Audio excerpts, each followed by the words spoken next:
दोस्तों आज हम लोग नंबर सिस्टम का दूसरा पार्ट जिसका नाम है इकाई का अंक मालूम करना, इस तरह की क्वेश्चन को सॉल्व करेंगे। दोस्तों हमारे चैनल पे जो पहली बार हैं या नए हैं उन लोगों से मैं कहना चाहूँगा आप हमारे चैनल को सब्सक्राइब कर लीजिए ताकि आने वाले वीडियो की नोटिफिकेशन आपको समय समय पर मिलती रहे। दोस्तों आइए वीडियो शुरू करते हैं। इसमें क्वेश्चन 639 की पावर 432। अब दोस्त इसमें पूछा जाता है इकाई का अंक बताइए। जैसा कि आप समझ रहे होंगे इतने बड़े क्वेश्चंस में कहने मतलब इतनी बड़ी पहली बात तो इतनी बड़ी संख्या, उसके बाद इतनी बड़ी पावर, तो सॉल्व करिए तब आप इकाई का अंक मालूम कर पाएंगे। दोस्तों इस तरह के क्वेश्चन को सॉल्व करने के लिए मैं आपको बेहद ही आसान ट्रिक्स बताऊंगा जिसकी मदद से आप इस तरह के क्वेश्चंस को मुश्किल से 30 से 40 सेकंड, अगर आपकी कैलकुलेशन तेज है तो आप इससे पहले भी कर सकते हैं। दोस्तों इसमें मैंने 3 ग्रुप्स बनाए हैं, G1, G2 और G3। दोस्तों आप सभी लोग जानते होंगे 0, 1, 2, 3, 4, 5, 6, 7, 8 और 9। जैसा कि आप सभी लोग जानते हैं या हमने पिछले वीडियो में बताया नंबर सिस्टम के कि अगर कोई भी नंबर, जितने भी नंबर्स बनाए जाते हैं सब इन्हीं की मदद से होते हैं। कहने का मतलब अगर जो हमें नंबर दिया जाएगा उसमें जो लास्ट वाला डिजिट होगा इन्हीं 10 डिजिट में से कोई एक होगा। तो हमने यहाँ पे 4, 2, 6 और 4, 10, तो इन 10 डिजिट को हमने 3 ग्रुप्स में बांटा है। कहने का मतलब 0, 1, 5, 6, 4, 9 और 2, 3, 7, 8। दोस्तों अगर लास्ट में ग्रुप 1 का मेंबर होगा, मान लीजिए आपको कोई एक क्वेश्चन दिया गया, जैसा कि हमने ले लिया 2, 3, 1 की पावर 3, 3, 2। अब अगर आपको इसमें से पूछे इकाई का अंक बताइए, इस क्वेश्चन में इकाई का अंक, तो दोस्तों इस तरह के क्वेश्चन में अगर आपको इकाई का अंक मालूम करना है तो पहला स्टेप मेरा यही है कि लास्ट वाला डिजिट देखा जाता है। कहने का मतलब इस तरह के क्वेश्चन को सॉल्व करने के लिए हमेशा इकाई का अंक मालूम करना है तो हम इकाई का अंक वाला ही स्थान देखेंगे। तो दोस्तों अगर लास्ट में इकाई के स्थान पे, कहने का मतलब यूनिट प्लेस पे, अगर इन चारों में से कोई भी नंबर्स हो और इन पे चाहे जितनी बड़ी पावर लगी हो, इनका इकाई का अंक हमेशा सेम टू सेम होता है। कहने का मतलब हम यहाँ लिख सकते हैं सेम टू सेम। कहने मतलब इसका पूरा इकाई का अंक क्या होगा, 1। अब बात करते हैं ग्रुप 2। ग्रुप 2 में अगर मान लीजिए लास्ट में यही 4 हो जाता है, यूनिट प्लेस पे क्या हो जाए 4। अब अगर आपको इसमें इकाई का अंक मालूम करना है तो अब 1 नहीं होगा। अब हम इसको दूसरी तरह से सॉल्व करेंगे। कहने का मतलब ग्रुप 2 वाले रूल से। इसमें दोस्त पावर्स को देखकर आंसर देना रहता है, इसमें पावर्स को देखकर आंसर देना रहता है। कहने का मतलब अगर लास्ट में 4 या 9 है, जैसा कि मैंने यहाँ पे 4 लिया है, अगर इसकी पावर्स, जो पावर्स है अगर इवन होंगी मतलब सम संख्या होगी तो उसकी जो यूनिट होगा उस पूरे क्वेश्चन का यूनिट का अंक क्या होगा, 6। कहने मतलब हम इसको तुरंत लिख सकते हैं क्या होगा, 6। अब मान लीजिए यहाँ पे हमने विषम कर दिया तो 2 से डिविजिबल ना हो, तब इसका इकाई का अंक क्या हो जाएगा, तुरंत 4। अब मान लीजिए यहाँ पे हमने 9 कर दिया, अब इसका इकाई का अंक चूंकि 9 है, लास्ट में पावर्स जो है वो 8 है तो इसके इकाई का अंक होगा 9 होगा। अगर मान लीजिए यहाँ पे हमने 9 ही रखा, यहाँ पे हमने 4 कर दिया, चूंकि ये इवन नंबर है तो इसका इकाई का अंक 1 होगा। तो दोस्त आप समझ गए होंगे अगर कोई भी जो क्वेश्चन दिया है उसमें आपको इकाई का अंक पूछे तो आप यूनिट प्लेस को देखिए, अगर यूनिट प्लेस में 4 या 9 है तो उसमें पावर्स को देखकर आप आंसर देंगे। अब बात करते हैं ग्रुप 3 में। दोस्तों अगर मान लीजिए यही क्वेश्चन में यहाँ पे हो जाता 3, अब अगर हमें इसमें इकाई का अंक मालूम करना हो तो हम क्या करेंगे, सबसे पहले इसको हम ऐसा लिख सकते हैं 3 की पावर 3, 3, 4।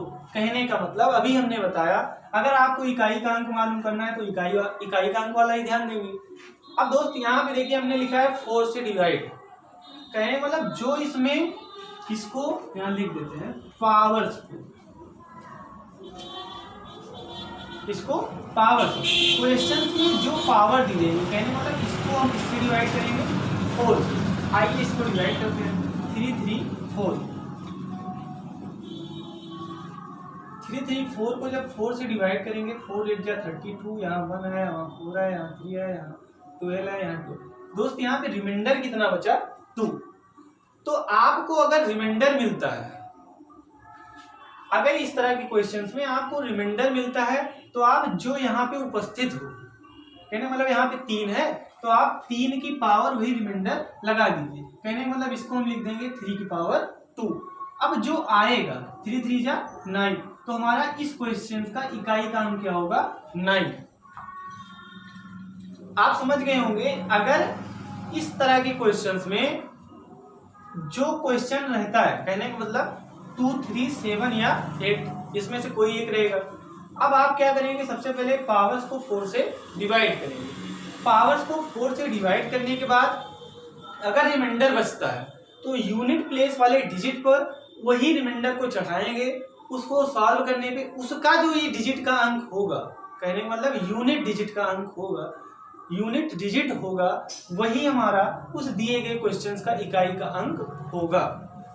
अब बात करते हैं, अगर मान लीजिए रिमाइंडर 0 आता है, कहने का मतलब हमने यहाँ पे अगर लिख दिया 3 3 2, अब यहाँ पे 4 8 जा 30, यहाँ पे 2, यहाँ 4 3 जा 12।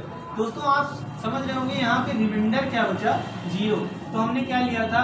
2 3 2 की पावर 3 3 2। हमने क्या किया? इसमें लास्ट में 2 है, 4 से डिवाइड किया, रिमाइंडर क्या मिला? 0। अगर रिमाइंडर 0 मिलता है, अगर रिमाइंडर 0 मिलता है तो आप जो यहाँ पे रहेगा उतने की पावर क्या लगाएंगे? 4। जो यहाँ रहेगा उतने की पावर क्या लगाते हैं? 4। और उसको सॉल्व करने पे जो आएगा, कहने का मतलब 2 को 4 बार मल्टीप्लाई करेंगे तो 16 आएगा। तो हमारा जो डिजिट का अंक होगा यही 16 का, कहने का मतलब 6। दोस्त एक बार फिर से ग्रुप 3, क्योंकि अगर आप कंपटीशन एग्जाम दे रहे हैं तो आपको क्वेश्चन 60% या 70% केस में यहीं से क्वेश्चन पूछे जाते हैं। दोस्तों एक बार फिर से बात करते हैं, अगर लास्ट में जो क्वेश्चन दिया गया, लास्ट में अगर 2 3 7 या 8 है, उसकी पावर्स जो है सबसे पहले आप 4 से डिवाइड करेंगे। अगर रिमाइंडर 0 मिल रहा है तो आप जो डिजिट इनमें से होगा उतने की पावर 4 लगाएंगे, उतने की पावर 4 लगाएंगे। जो सॉल्व करने पे आंसर आएगा उसका यूनिट का मतलब डिजिट का इकाई का अंक, वो हमारे पूरे क्वेश्चंस का इकाई का अंक होगा। जैसे हमने यहाँ पे दिया था 232 की पावर 332 की पावर, चूंकि ये इवन थी हमने 4 से डिवाइड किया या जो भी थी, हमने इसको 4 से डिवाइड किया, रिमाइंडर में 0 मिला, तो लास्ट में 2 था तो 2 की पावर हमने क्या लगाया? 4। इसको सॉल्व करने पे 16 आया, तो इसका इकाई का अंक जो होगा, कहने मतलब 6, इस क्वेश्चन का इकाई का अंक होगा। अब बात करते हैं दोस्तों, अगर आपको दे दिया जाए, मान लीजिए आपको दे दिया गया 316 की पावर 42 प्लस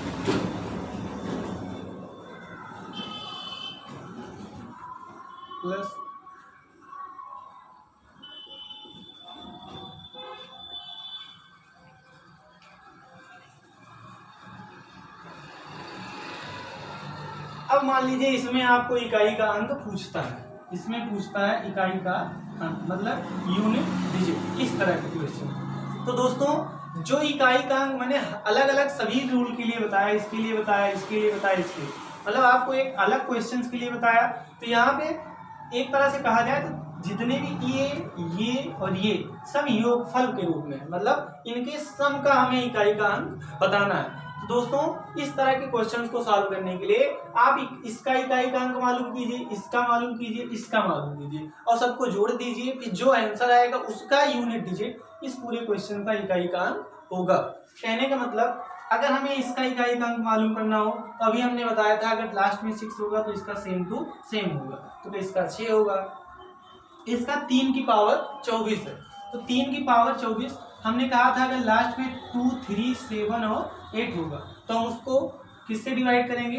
4 से। ग्रुप 3 का मेंबर है तो 4 से डिवाइड करने पे कट जाएगा पूरा, कहने मतलब रिमाइंडर 0 बचेगा। अगर रिमाइंडर 0 मिलेगा तो 3 की पावर 4 लगाएंगे, 3 की पावर 4 को सॉल्व करने के तो 3 3 जा 9 27, उसके बाद 81, तो इसका इकाई का अंक 1 आएगा।